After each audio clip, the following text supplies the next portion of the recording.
यूक्रेनी ड्रोन द्वारा तेल रिफाइनरी और स्थानीय बंदरगाह पर एक और हमले के बाद रूसी संघ के तुआप्से शहर के स्थानीय अधिकारियों ने आखिरकार पर्यावरणीय आपदा की शुरुआत और आबादी के एक हिस्से की निकासी की घोषणा कर दी है। इसी दौरान व्लादिमीर पुतिन ने सार्वजनिक रूप से कहा कि तुआप्से के रूसियों को डरने या कहीं भी निकासी की जरूरत नहीं है, कोई आपदा नहीं है तो घबराहट फैलाने की जरूरत नहीं है।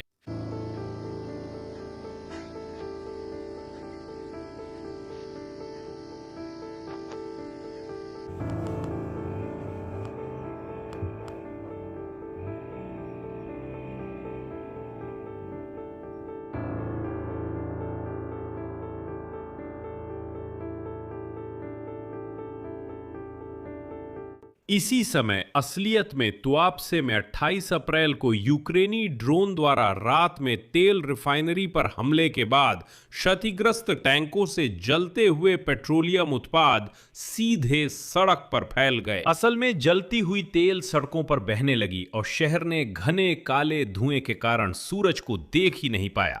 और जो वीडियोस हैं जिसमें समुद्र तटों से फावड़ों से तेल हटाया जा रहा है वो तो मुझे लगता है आप सबने इंटरनेट पर देख ही लिए होंगे। आखिरकार ये हैं अंतरिक्ष से ली गई तस्वीरें। ये दिखाता है कि रूस ने तीसरे हमले के बाद शायद हमेशा के लिए अपना विशाल बंदरगाह, तेल रिफाइनरी और विशाल तेल भंडारण टैंक खो दिए हैं।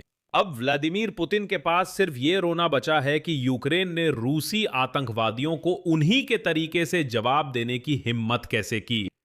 मेरा नाम अलेक्सी पिची है। आइए हम सब मिलकर इस विषय पर चर्चा करें, लेकिन शुरू करने से पहले आपसे अनुरोध है कि इस चैनल को सब्सक्राइब करें, वीडियो को लाइक करें और कोई भी अपनी टिप्पणी लिखें। इसके अलावा मेरे टेलीग्राम चैनल पेचिए न्यूज को भी सब्सक्राइब करें, जिसका लिंक इस वीडियो के डिस्क्रिप्शन में दिया गया है। तो जैसे ही रूसियों ने रूस के क्रास्नोदार क्षेत्र के तुआप्से में लगी पिछली आग को बुझाया, वैसे ही यूक्रेनी ड्रोन ने एक बार फिर तेल भंडारण केंद्रों पर हमला कर दिया। आखिरकार व्लादिमीर पुतिन को रूसियों की इस शिकायत और सिसकियों पर प्रतिक्रिया देनी पड़ी। व्लादिमीर पुतिन ने आज 28 अप्रैल को कहा कि तुआप्से में, जहां पिछले हफ्ते से तेल रिफाइनरी में आग लगी हुई है, समुद्र में भारी मात्रा में तेल फैल गया है और शहर के ऊपर तेल की बारिश हुई है। कोई गंभीर खतरा नहीं है। जो विपरीत कहता है वो मनगढ़ंत बातें करता है। आगे व्लादिमीर पुतिन का उद्धरण है। कोई गंभीर खतरा नहीं है। लोग मौके पर उन चुनौतियों से निपट रहे हैं जिनका वे सामना कर रहे हैं। बस इतना ही। अगर आप सोशल मीडिया पे ऐसे वीडियोस देखते हैं जिनमें काली बारिश, आग और धुआं दिखाया गया है, तो जान लें ये सब झूठ है। व्लादिमीर पुतिन ने कहा कि कोई खतरा नहीं है, सब कुछ ठीक है। और आगे व्लादिमीर पुतिन ने जोड़ा कि तुआप्से में ऊर्जा प्रतिष्ठानों पर हमले गंभीर पर्यावरणीय परिणाम ला सकते हैं। उनके मुताबिक यूक्रेन हमले इसलिए कर रहा है क्योंकि उसने मोर्चे पर क्षेत्र गंवाए हैं। आगे मैं व्लादिमीर पुतिन का एक महत्वपूर्ण उदाहरण दूंगा। कीव शासन और उसके सरपरस्तों ने अब खुलेआम आतंकवादी तरीके अपनाए हैं। कारण स्पष्ट है, ये सभी के लिए समझने योग्य है। दुश्मन हमारी सेना, हमारे लड़कों की अग्रिम पंक्ति पर बढ़त को रोकने में असमर्थ है। हर दिन कुछ न कुछ क्षेत्र खोता जा रहा है, हर दिन। इसी वजह से आतंक पर दांव लगाया जा रहा है, चाहे वो सैनिक हों या आम नागरिक। देखिए, मैं उस गंजे बेवकूफ की बात पर टिप्पणी नहीं करूंगा। मैं बस इतना कहूंगा कि शायद तुआप्से शहर के जंगली रूसियों को यह जानकर तसल्ली मिलती है कि व्लादिमीर पुतिन ने उन्हें समझा दिया है कि उन पर ड्रोन क्यों गिर रहे हैं। शायद तुआप्से के लोगों को जानना जरूरी है कि मोर्चे पर आगे नहीं बढ़ पा रहे, इसलिए हमारे लिए पर्यावरणीय आपदा पैदा कर दी। तो यूक्रेनियों को तो मानो यही चाहिए था, लेकिन हकीकत थोड़ी अलग है। रूस में इतनी ज्यादा आपदा की तस्वीरें पहले कभी नहीं देखी गई थीं। हर एंगल से वीडियो बनाए गए, सब कुछ अपलोड कर दिया गया और अब ये सब कुछ इंटरनेट पर देखा जा सकता है। वीडियो में रात के हमले के बाद 4 जगह आग लगती दिख रही है। बाकी पर टिप्पणी करना बेकार है, बस देखना काफी है। कुल मिलाकर ये पिछले 2 हफ्तों में भंडारण टैंक परिसर पर तीसरी सफल हमला है। शायद ये पिछले 2 हमलों से भी बड़ा है और कुल मिलाकर ये 7वां है।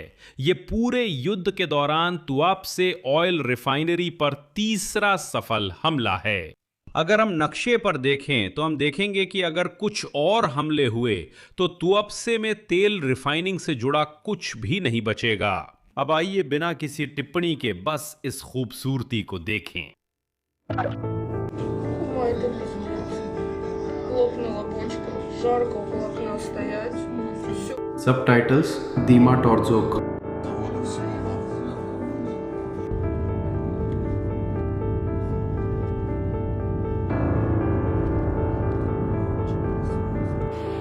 Это не ИИ, ИБ и еще что. Это реальная дымовуха в Туапсе. Я нахожусь в 25 километрах от Туапсе. И вот что я наблюдаю. Вот такое там обильное горение завода.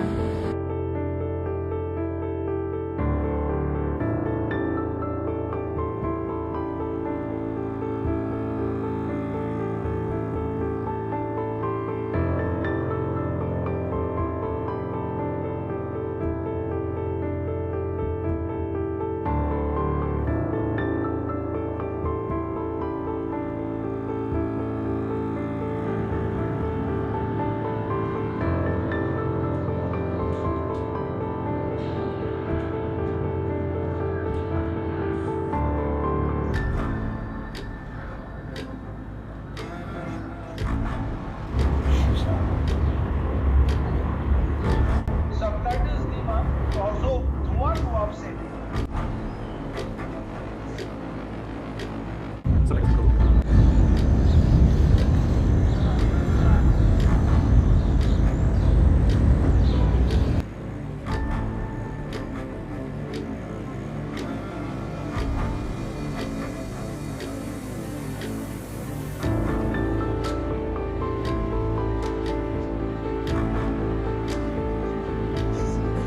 Что там сейчас, как там люди живут, что там смотрим, фильмы. Это просто жесть. Охренеть.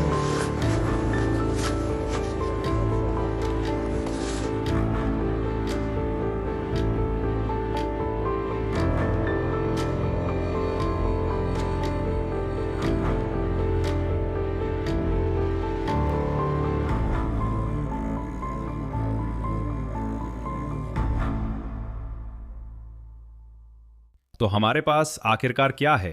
तुआप्से ऑयल रिफाइनरी पर पहली बार हमले 16 और 20 अप्रैल को किए गए थे। 20 अप्रैल के हमले के बाद फैक्ट्री में लगी आग को बुझाने में 4 दिन लग गए।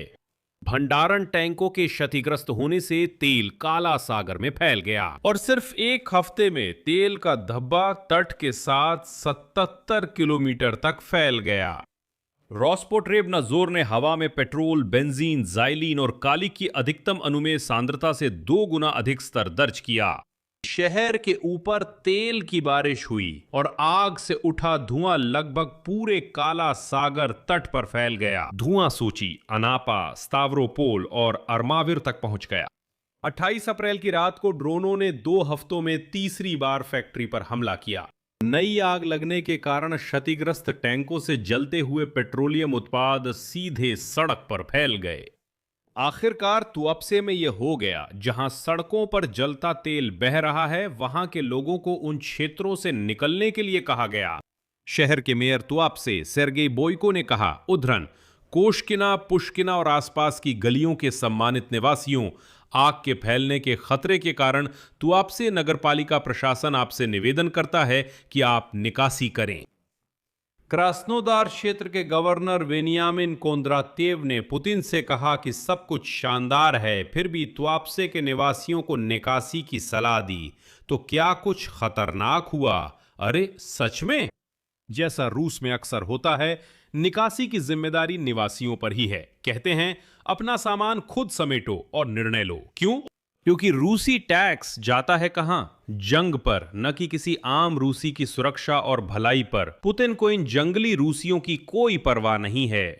तो जाने दो, यूक्रेन में मरने दो, यही उनकी किस्मत है। पुतिन रूसियों को बता रहे हैं कि कीव मोर्चे पर हुए नुकसानों की वजह से ऐसा कर रहा है। यह आपके लिए सीधी जानकारी है। तुआप्से पर यूक्रेनी ड्रोन के हमले इसलिए महत्वपूर्ण हैं क्योंकि ये रूसी संघ की सेना के लिए ईंधन पर प्रहार करते हैं।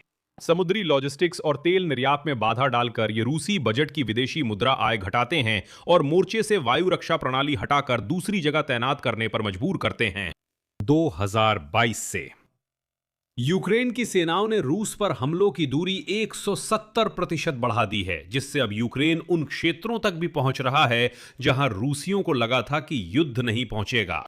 लेकिन वो आ गई है या जल्द आएगी, और अब तुआप्से में हर निवासी उस युद्ध के परिणामों को महसूस कर रहा है जिसे उन सभी ने यूक्रेन के खिलाफ शुरू किया था। चले अंत में एक प्रसिद्ध उद्धरण प्रस्तुत करता हूं।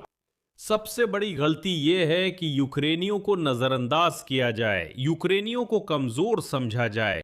ये शब्द इचकेरिया के पहले राष्ट्रपति ज़ोखार दुदाएव के हैं और उन्होंने रूसियों को 30 साल से भी पहले चेतावनी दी थी। आपको यूक्रेन में दखल नहीं देना चाहिए था। यहां मैं विराम लगाता हूं। अपनी राय और निष्कर्ष इस एपिसोड के नीचे कमेंट्स में लिखें। चैनल को सब्सक्राइब करें, बेल आइकन दबाएं और लाइक करना ना भूलें। अगर आप इस YouTube चैनल को सपोर्ट करना चाहते हैं तो नीचे दिए लिंक से डोनेशन कर सकते हैं, इस वीडियो के डिस्क्रिप्शन में या आपकी स्क्रीन पर दिख रहे QR कोड के जरिए। बस इतना ही। अपना ख्याल रखें। सबको अलविदा।